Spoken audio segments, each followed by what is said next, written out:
I'm John. And thank you for joining us tonight. We have a very interesting guest with us this evening. Our guest is Vicky Main. Vicky is a registered psychiatric nurse. She's a psychic medium and a paranormal investigator with over 20 years experience, an author, and a noted authority on, among other things, the Exorcist case and locations in St. Louis. That's the basis for the movie The Exorcist. How are you doing, Vicki? I'm doing fine, thank you. How are you? Oh, pretty well, pretty well. It's one of those days that the studio is odd. Why are you looking at me when you say odd? Maybe that's just reflex, John. Oh, I smell weed. Can we say that? Sure, we can say weed. I didn't say I was doing weed. I said I can smell weed. It's the white sage that I purchased out of California. Okay, it didn't sound a whole lot better, but it's in. Wow. Well, it smells nice. It's got a nice aroma. It does. Just open that door. I did. Yes, you did. If it was legal, I wouldn't. That's wrong. Wrong, children, wrong. We are talking about sage. Yes. Anyway, we digress, John. I didn't do anything. You started. If I hurt him, there will be silence on the line. Vicki, getting back to a little more serious topic, you have a lot of experience. You're from the St. Louis area, and you've done a lot of work around the Exorcist case. Is that correct? That is correct, yes. And in particular, you are an authority on a lot of the little-known facts, things that people aren't really aware of. And I think that's something that's really fascinating to people. Okay, let's talk about that a little bit. Tell us some of the things that we don't really know. The Exorcist house is actually built on a vortex. One of the strongest vortex I've ever felt in my life. And yeah, people aren't going to know that. And having been there twice in the Exorcist house, doing an investigation with a local radio show here in St. Louis, and then returning and doing a documentary on the Exorcist and the story itself called The Haunted Boy. I've discovered that this vortex is, and as far as I'm concerned, and with what I know, is the reason that the boy was drawn to go to St. Louis. Why the demon wanted him to come to St. Louis.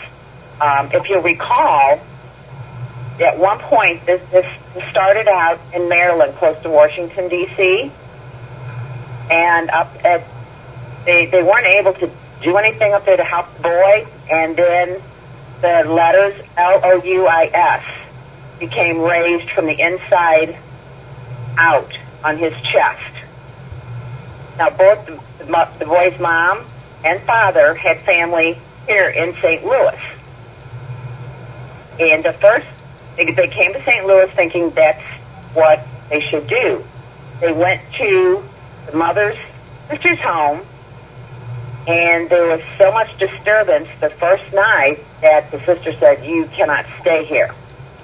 The husband's brother, just happened to live in a neighboring community called Belnor, here in St. Louis County. That's where they went, and that's where the exorcism was actually started. It was in this home in Belnor, Missouri, a St. Louis suburb. With the vortex being as strong as it was, and as some people know, but vortexes, are just like tornadoes of energy. They can be used for good, they can be used for evil. this is why the demon, I believe, wanted the boy there, because the home was built on this powerful vortex for the energy. The energy, the first time we went, and the first time I went to the boys' room, which is upstairs on the second floor, the energy was so strong, it took me 3 times just to be able to set foot in the room. It was pushing me back, being that strong. And I'm very used to energies. And this, of course, this is years and years after the exorcism and everyone connected to it had left the house. Right. Yes. Well, vortexes, they're not going to go anywhere. That's part of nature. So that the vortex is still in the home. It's never going to go. Even when the home's gone, the vortex is still going to be there.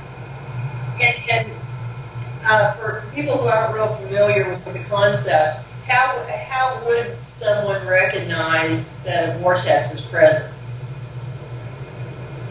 Some people would not recognize it, not be able to really tell that energy, or some people might think it's like, this room just feels kind of strange, kind of a pressure maybe.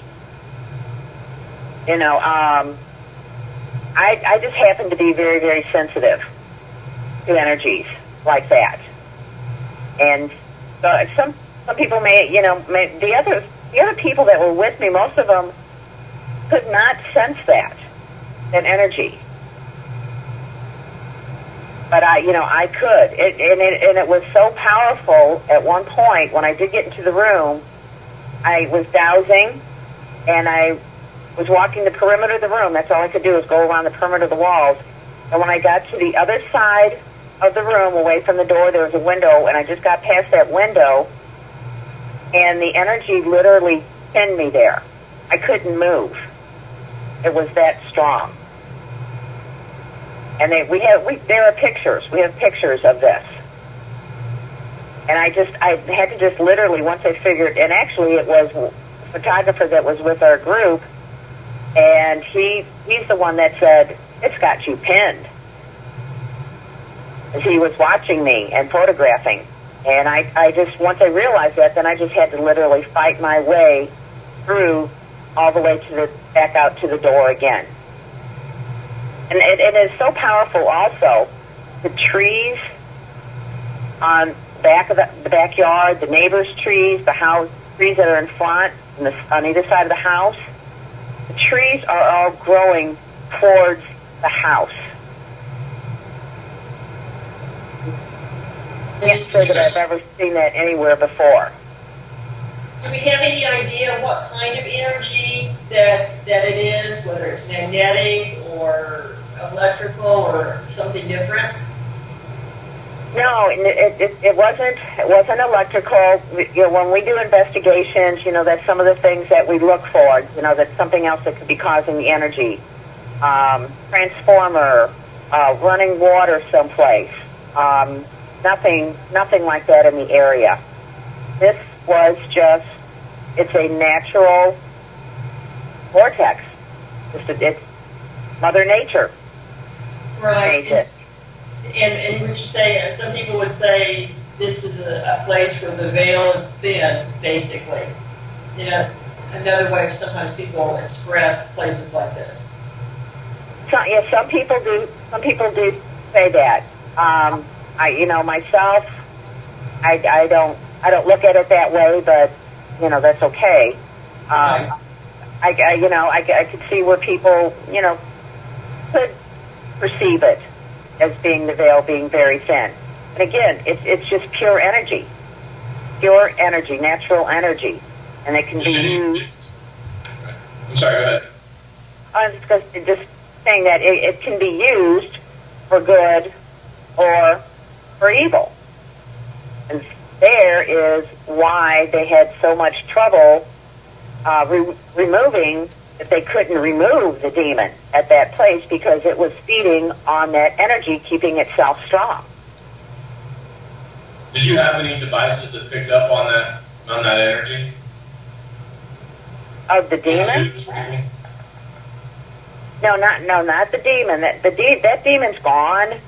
What we did find there was an entity that again used this energy. But this was it was a man, and he had been a bad man in life, and was a child molester, and he had several children that, entities that he was holding captive using this energy that I had to clear out from the home. So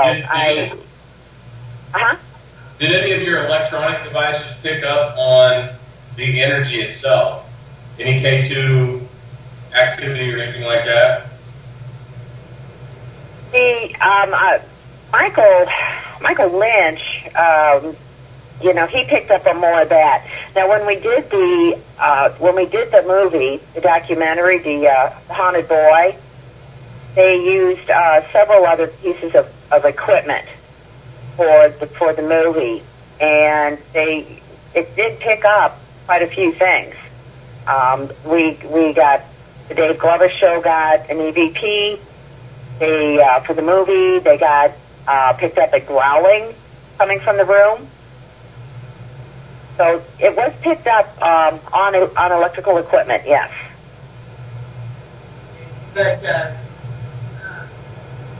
would this be, is the house, let's say, a ley line or anything like that? Not that we know of. Okay. Not that we know of. There's, we pretty much have ruled out anything that we could think of that could cause something that strong, something like that. Is there anything unusual in the geography or a large body of water nearby, anything like that? No. This is in a St. Louis suburb, and it's in a community that's a little subdivision of homes. There's nothing but homes everywhere. There's no lakes. There's no running water anywhere. It's a neighborhood. It's your regular everyday. You would drive down the street, and if you didn't know what house it was, you would never know. Okay. Yeah. Now, I understood. Did you say that there's an entity there now that's this human spirit that was a child molester? Right, but I removed him and the children. I called for St. Michael to come, and St. Michael and his forces to come and take them, and which he did. The energy from that was, from St. Michael coming, was so strong, it literally knocked me back. If I had not been close to a wall where I could put my hand up, I would have fallen down. But when, what was it? Ghost Adventures went there. I don't know if any of you saw that particular program. But when they were there, one of the neighbors came up and was talking to them, and he stated that St. Michael has been seen in the room in the house. And this was, just a couple of years ago when they went and did their investigation at the house. And just asking, how was everyone seeing when they said they saw St. Michael? How were they really sure that's who was there? Well, since I wasn't there, I can't really answer that. I would think that they would have to know who St. Michael was to be able to say that St. Michael has been seen there. So that, if I had been there, I would have loved to ask them that. how they knew it was St. Michael. That St. Michael did promise me that he would stay and watch over the house. So it just kind of validated what I had said, and I can't remember now if it's in the documentary that I said that or not. But it shows me calling St. Michael and his forces coming to clear the house and to help the children. Excuse me, based on your experiences there and what's been going on in recent years in the house, what are your thoughts on the nature of the events of the original exorcist case in the house? On the original case? The exorcist case itself. Based on what you've seen in the house and what it can do, what are your thoughts on how that case and the exorcism has been portrayed and set out by the church and others? Well, the church, the priests that were there, that were present, that did the exorcism, I really don't think they could sense the energy from that place, the grounds itself, because it comes up from the earth. I don't think they could have. If they could have, they would not have stayed as long as they did trying to complete the exorcism there. So, because as we know, the exorcism was finally completed at a local hospital in the city of St. Louis, called at the time Election Brothers Hospital. And that is where the exorcism was actually completed. And the boy was... I was going to say, the boy was removed from the home a couple times. The first time, he was taken to a local hospital. This is a very little-known fact. The local hospital called St. Vincent's, simply because of his physical deterioration. And St. Vincent's, ever since he has been there, it has had hauntings there also. This is shown in the documentary also. And they took the boy back to the home and continued with the exorcism. And they finally took him to the rectory at St. Louis University, and they could not complete it there either. And then took him eventually then to the Election Brothers Hospital to complete where the exorcism was actually completed just before Easter, I believe it was, a day or two before Easter. And for people, I think sometimes it kind of loses track in telling the story, but this was over quite an extended period of time, too. Yes, it was. Yes, it was. It was completed in April, very end of April. I want to say the 29th, but I'm not going to say that's for positive, the date. I believe it started in like February, up in Maryland, January or February of 1949 in Maryland. And so, just sort of, this is a little, we'll get back to the case itself in a minute, but there seems to be sort of a proliferation of so-called exorcisms and even people trying to do exorcisms themselves recently in the last few years. And over a few hours or whatever, would you say that this is a good illustration of why those kind of rituals don't work very often? I mean, when ghost hunters attempt to do an exorcism? Well, no, I mean, there's been quite a number of cases in the news of lay people doing exorcisms, etc. I think people have got an idea it's something that can be done easily and quickly. Yeah, I guess and that's their mistake. Right. That is their mistake. You must be trained. You must have a good understanding of what you're dealing with, all facets of what you're dealing with, such as the exorcist house.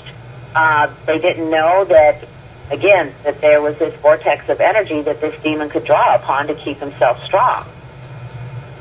You must know your area. You must know what you're dealing with. You must know how to be able to deal with it, and you must know how to protect yourself. And I'm far from claiming to be an expert in the area, but I'm not sure whether even church exorcists are trained in those aspects, looking at different energies, etc., as a source of part of the issue. Is that accurate? I would say yes. That's pretty accurate. Back in 1949, I'm sure they were not enlightened as far as energy and how energy can affect and be used. Now, some priests today, I don't know, maybe they are a little bit more schooled in that. It's because it is becoming more common knowledge. I can't really answer that. I would certainly hope that they would obtain that kind of knowledge for themselves and for protection if they're going to go in and do an exorcism. I agree with you there. Let's step back a minute. You mentioned St. Vincent's and that haunting or paranormal activity there since the boy was there. Does it seem to be connected with that particular case, or just that often hospitals are fairly haunted anyway? Now, St. Vincent's has been around for many, many, many years, but from apparently since the boy was there, it escalated. There's a high, I guess a lot of paranormal activity goes on there, especially where the boy was. See, that's the thing. A lot of it where the boy was, and in the Election Brothers Hospital, they had the same thing. They had to literally shut that room down. They could not use it anymore, and they would still hear screams and noises coming from that room, even though it was shut down. And eventually, I believe they wound up having to shut that whole wing down. But eventually, that hospital was raised, and a new hospital was built there. Not in the same place. Actually, the parking lot of the hospital is where the old hospital was, where the exorcism actually took place. Okay.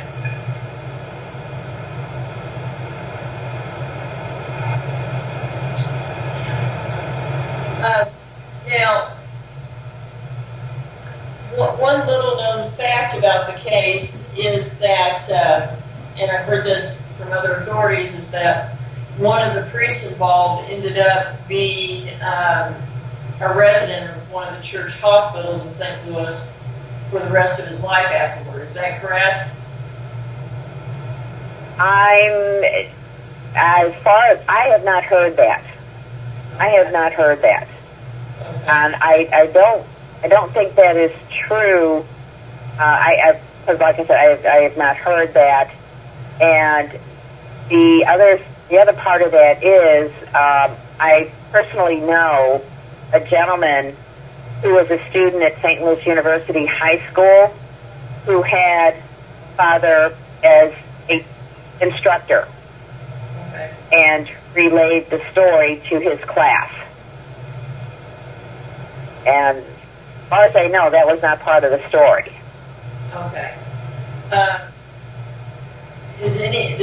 any of the people that were involved in the case, did they have paranormal episodes later that you're aware of? I haven't heard of anything like that. I know I have never heard any stories to that effect. I just have to put it that way. I can't say yes and I can't say no. I don't have any knowledge. Do you know if the original house is still open for investigation, or is someone living there? The home, it's very interesting about the home, because over the years since that time, many families have bought that house, moved in. Some families have said that they left because of paranormal activity, and other families have said they didn't notice anything. And I can say that fairly certain because speaking to the owner of the home when we were there, both times. And this is what the owner of the home the realtor had told him. And he did not seem to be affected by anything in the home, but he was more into goth. His bedroom was decorated in skull and crossbones. He had Hellboy pictures for his art hanging in his living room. They had cowboy pictures? Hellboy. Like, and he liked Elvis, and he had Elvis magnets on the refrigerator, pictures of Elvis. And there was one in particular where he had taken a red pen and colored red the whites of the picture of Elvis, his eyes. That's a little creepy. Yes, it was. And the first night we were there was another phenomenon that, as we were there, because the first time we were there, it was with a radio show. There were contestants there, and so other things were going on. No, I take that back. This was when we filmed it. This was the second time we filmed it. We were there till like 4 o'clock in the morning, and so we just kind of had to sit around when it wasn't our turn to be doing something on camera. And he had, just like all the rest of us, a DVD, DVR, big component under the TV, and actually, he had the extras going and movies like that going. And so it was an electronic, right? Plugged in, electrical. And I kept looking at it through the evening, and I kept thinking, God, this time is going by slow. It, stopped running at 7:30. And it was plugged in. And it had been running earlier. And, we'd been there since, I think we got there at 3 or 4 in the afternoon. And all of a sudden that evening, it just kind of stopped, and it was a digital. It just kind of stopped. And we just lost total track of time in the home. And the home, another interesting thing too, the home was built in early 1940s, I don't know, 42, 43, something like that. And at the time it was a fairly new home. The home itself had not really been remodeled since that time. It was not, everything was pretty much the same as it was. Nobody had really updated and remodeled it. I thought that was very interesting, considering, we're talking, 2006 or 7 or 8 or something like that when I was there. So did everyone seem to have the same experience with time being affected? I'm sorry, I didn't... Did everyone seem to have the same kind of experience with time slowing down? Yeah, we all did. Yes, we did. We did have that. Everybody. Like I said, we were, when we weren't really doing anything for the film, we were all gathered in the living room area and talking, and and eventually we all kind of figured that out, and we're like, oh my gosh, just like a time warp went on in there. Very, very strange home. Very strange home. Perhaps the vortex has more to do with time and space than energy wave. I'm sorry? Would that be possible? I said, so perhaps the vortex works more on time and space than energy in the sense of, what we traditionally think of like magnetism or something. And that's entirely possible. It did not happen the first time I was there. We were in the home, but it happened the second time. So another phenomenon that happened the first time we were there with the radio show and the contestants, what they had to do was stay in the boys' room for like 15 minutes in the house, totally alone with the door shut to the room.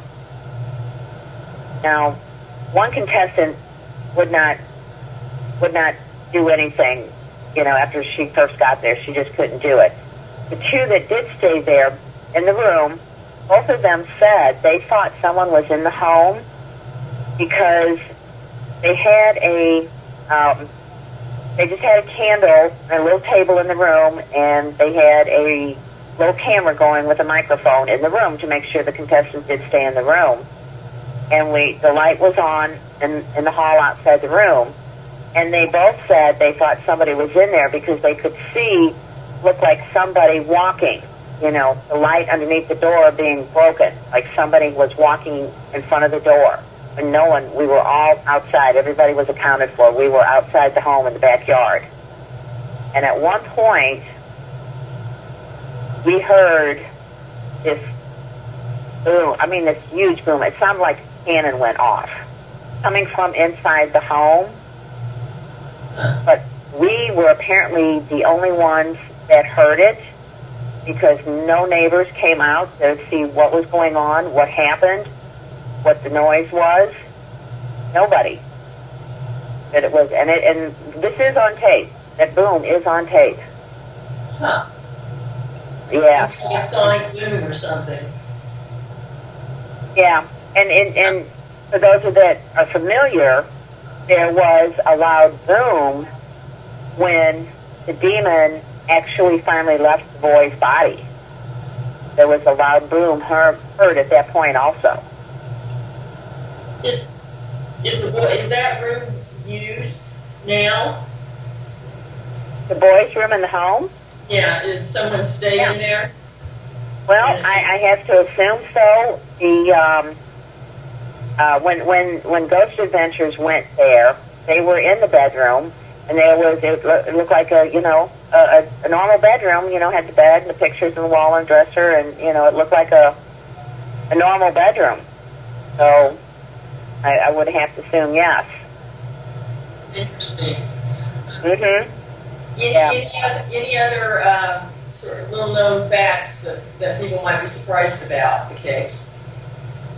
I think it's really, pretty much all the little extra things that are not, that people would not ordinarily know or be privy to. The only other thing that is interesting is we have a museum in St. Louis called City Museum, and it's a very interesting museum. It's not like your ordinary; it's an interactive type museum, and it's geared for adults and kids, and it's very interactive. The cross from the old Election Brothers Hospital is hanging in City Museum. They have that cross. That was used in the exorcism? No, the cross that was on the hospital, on top of the hospital, the building. Yeah, they have that cross from the hospital itself hanging in the museum. So that's, but I had not heard anything about problems going on at City Museum paranormal-wise, so. Well, that's good. They're just hanging there. People would like to see it. Mm-hmm. Okay, let's shift gears just a little bit. Another part of what you do with the paranormal world is you're a psychic medium. Yes, And now, do you use your gift for an investigation or working with individuals? I use it for both. I do readings for people. I do if somebody would wants to try and contact a loved one on the other side, I will do that. In investigating, I kind of don't understand why all investigating teams don't have a psychic, because a psychic that's a medium is the one that can tell them who is actually in the home, why they're in the home, why they aren't leaving, get the story behind what's truly going on. It's one thing to go in with your equipment, you get orbs and EVP, so yes, it's haunted, here it is. But you need to do something with that information. Those entities, they don't belong here. They need to move on to the other side to do what they're supposed to be doing, especially if they are creating, problems, being evil or hurting people. Then they need to be dealt with, and they need to move on. And so that's my job when we do investigating, is find out who's there, why they're there, what can we do to help them, and to get them to move on. And that's what I do. I also use my dowsing rods. Mainly do my dowsing rods with to establish the strength of the energy. The stronger the energy is, the further apart my rods will swing. Now, at the entrance to the boys' room, they were pointing straight backwards. Oh, wow. And that's powerful. They were straight backwards. And again, we have pictures of that. And so I use that in doing. I feel like that's what I should be doing to help these entities that are here, trapped here for whatever reason that they are here. Such as the children that were trapped by the child molester. Right. Help them.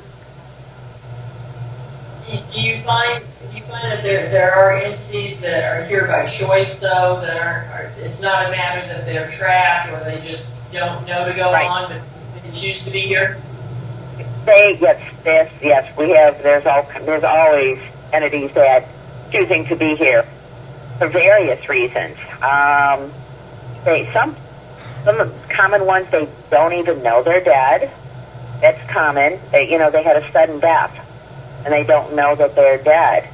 They are attached to something, a person, a property, a home, a piece of furniture.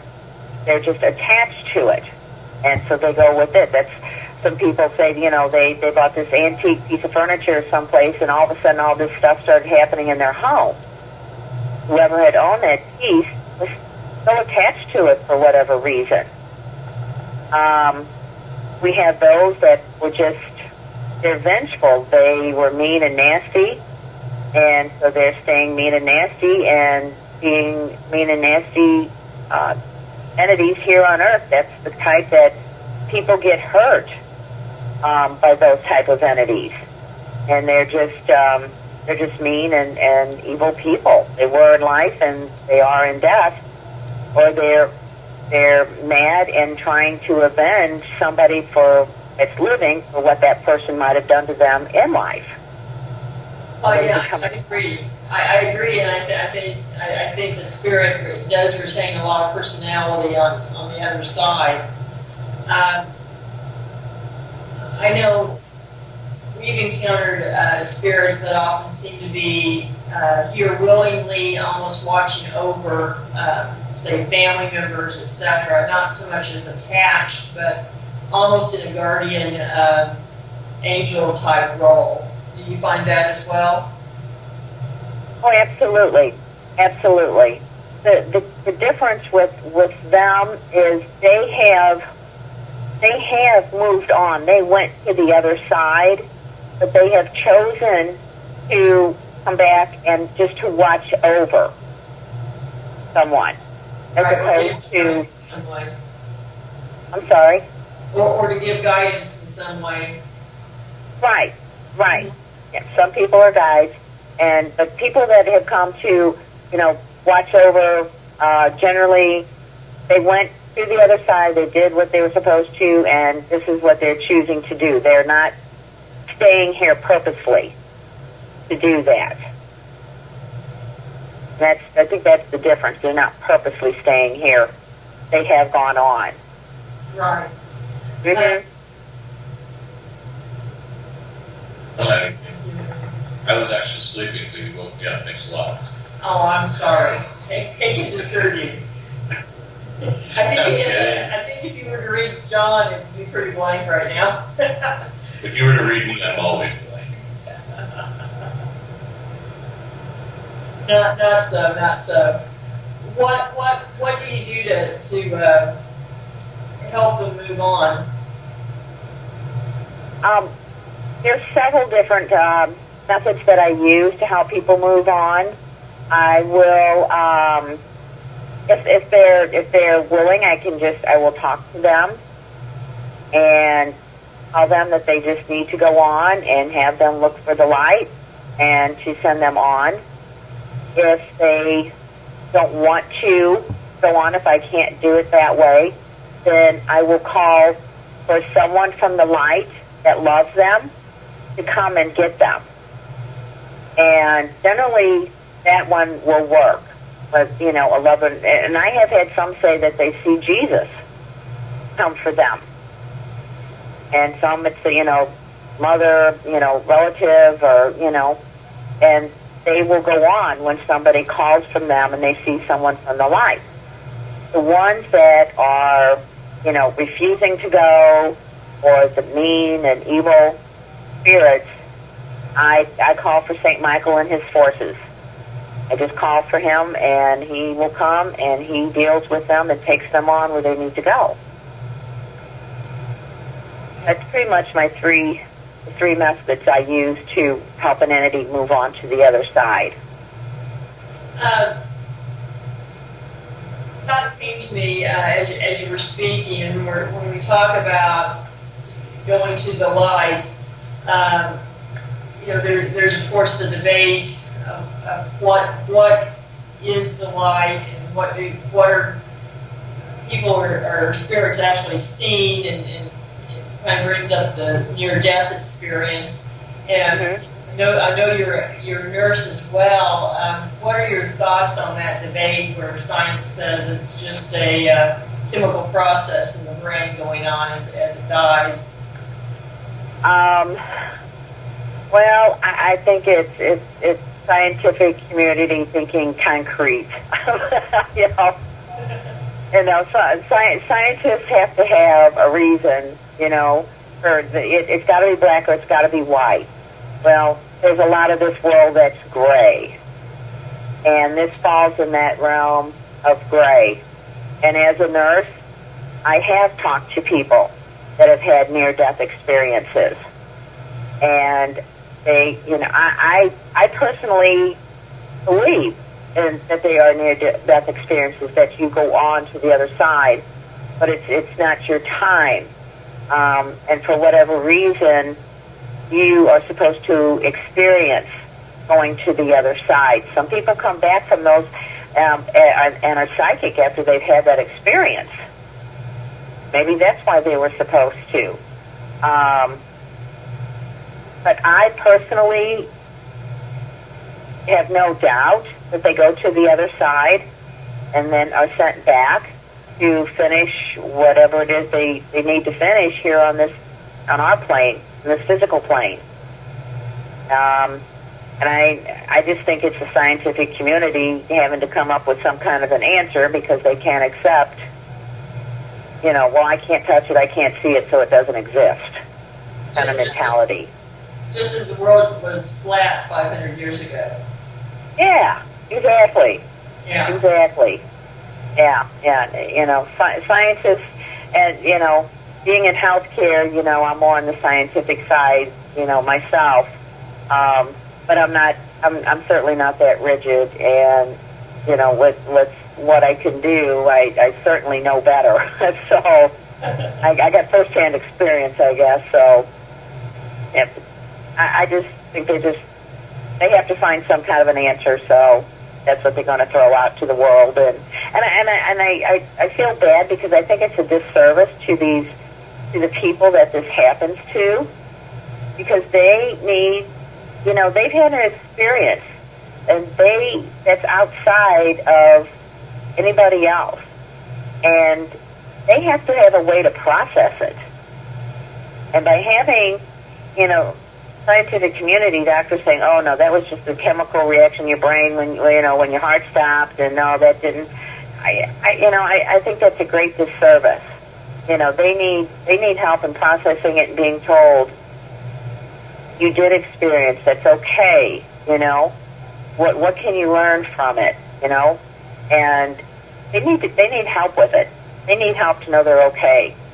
Well, I think it's kind of like anything that someone is the first person to do something, and an explorer goes to a new place, or finds a submarine, goes to the bottom of the ocean, finds sees a new life, new fish that's never been seen, and everyone says, "No, you must be mistaken because no one else has a reference point." Right. Yeah, and I had a patient one time. I was in his room. I don't remember what I was doing in his room, whatever I was doing, and we were talking. And the poor guy, I felt so bad for him because he kind of very gingerly brought it up to me. Like, do you believe in that?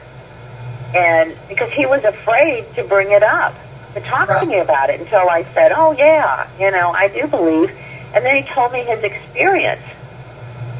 And I just felt so bad for the gentleman that he was made to feel that way for something that happened to him. Exactly. They shouldn't feel that way. That they're afraid to talk about it. We're kind of coming to the end. I've got a couple of questions I do want to ask you that I think are pertinent.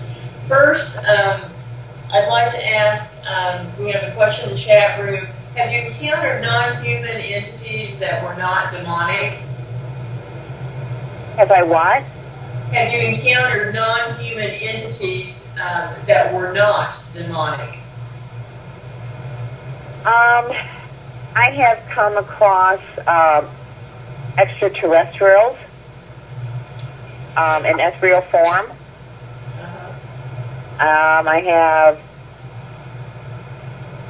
I have come across evil entities that I have seen also. So I have, yes. Okay. And I know there's even there's some theories that, ETs may be humans from the future or something like that. Have you ever gotten a sense of, are they really another species, or is this a function of time travel, etc.? I guess extraterrestrials, other species? Well, because there are theories that people are putting out that what people are really experiencing when they have an experience with an ET may be the human species from far in the future coming back in time.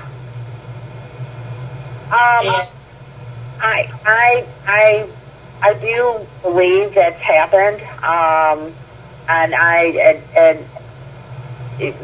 got almost 30 years as a nurse, and I've worked many years in psychiatry, and I do believe I came across a time traveler as one of my patients one time. He was medicated very heavily in the emergency department, and I just happened to be, checking on him in his room when he woke up, and he sat up. I mean, he was calm, very calm, and just kind of waking up, and I was talking to him a little bit, how you doing and how you feeling, that kind of thing. And I mean, he looked at me. He was sitting on the bed, and I was standing there, and he looked me square in the eye, and he said, "What year is this?" And I just knew, he'd had a bad experience in the time travel, which is how we wound up in our emergency department. And because he was medicated, he was very confused. I can't say in all the years I have ever had a patient wake up and ask what year it was. Yeah, that would seem to be an odd question. You think, where am I, maybe, but... Yeah, well, what day is this, or, something, but no, not what year. And he wasn't agitated, he wasn't confused, he was, like you would be, waking up and very calm, and what year is this? Where have I landed, kind of thing, that's what, right. So, yeah, I absolutely, yes, I do believe that people have come back from in the future. Sort of a related topic that I think is, you can address very well, is being a psychiatric nurse as well as a psychic medium. Do you feel that kids who are gifted with psychic ability are often misdiagnosed by the medical profession? Not only children, adults. I truly believe a lot of the people that I've worked with, and I truly believe there's some people that I have worked with that are possessed, and they're not being treated, properly. As an RN, I cannot say that, but my experience otherwise tells me that. And yes, people that and children, I do believe a lot of them are misdiagnosed. And if they had the proper people talking to them, they would get the help they truly need to understand what's happening with them and be able to deal with it and work with it. Well, and shamans believe that the psychiatric wards are full of future healers. So, I think that, they're learning these lessons now, so in future lifetimes they can become healers for, whatever. Oh, I think so too. I think, it's almost a journey sometimes. I think if you believe in reincarnation, a journey from lifetime to lifetime for those experiences. But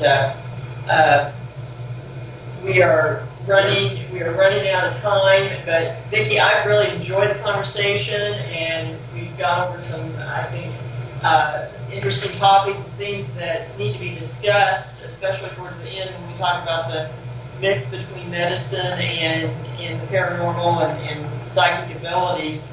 Can you do a shout out if anyone's interested in contacting you? Yes, if anybody'd like to contact me, my number is 314-398-2827. And I'd also like to say, if I could real quick, I'm also a co-author on a book called The Exorcist House, Something Frightening We Didn't Know, by Patricia Griffin Ress, RSS, and myself, available on Amazon, as well as the DVD, The Haunted Boy. Awesome. I encourage everyone to check it out. And everyone stay tuned to Closer to Death with Selena Rowan. Good night. Thank you. Good night. Thank you.